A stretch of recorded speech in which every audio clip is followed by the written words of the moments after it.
গরুটাও বেচার দরকার, ওদিকে মাঠে ধানের বইটাও হাটকানোর দরকার, কি যে করি।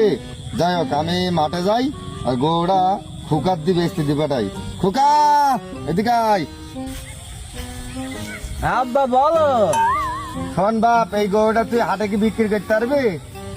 আরে কি বলো আব্বা, এই গরু বেচতে পারবো না? একটা কথা বললে তুমি, এই এমনি তো বেচতে পারবো। হ্যাঁ পারবো পারবো পারবো।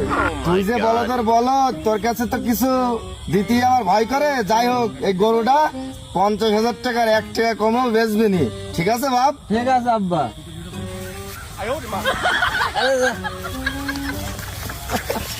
ব্যাপারি, ওই গরুটা তো ভালো লাগছে, চলো দেখে আসি।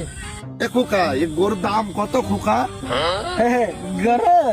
গরুর দাম 50,000। আমার আব্বা বলে তো 50,000 1 টাকা কম হলেও দেবে না।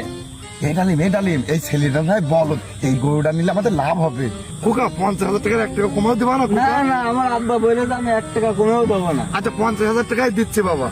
আচ্ছা, এই যে 50 আর এই 1000, তাহলে গরু দড়িটা দিয়ে দাও। আচ্ছা ঠিক আছে। Oh my god. এই যে 50, এই যে 1000। ঠিক আছে, 50,000। ছেলে তো বাজারে পাঠালাম, কি করবে না জানি, এমনি একটু বলদ মতো। আল্লাহ আসতো না কেন এখনো? আব্বা, গরু বেচে চলে এসে আব্বা। তাই সেই টাকা কই? দে টাকা দে, 50,000 টাকা বেঁচেছিস তো? হ্যাঁ 50,000 বেচে আব্বা, 1 টাকা কমেও বেচে। আচ্ছা ঠিক আছে, দে টাকা দে। টাকা, এই যে টাকা, এই যে আব্বা, এই দেখো 50 আর এই দেখো 1000। 50,000 পেয়েছো? Oh my god. হ্যাঁ এই 50 আর এই 1000? হ্যাঁ। ওরে শালা বলদের ছেলে, আল্লাহ গো, আমার করিতে কি ক্ষতি? ওরে ওরে পাগলের গোষ্ঠী।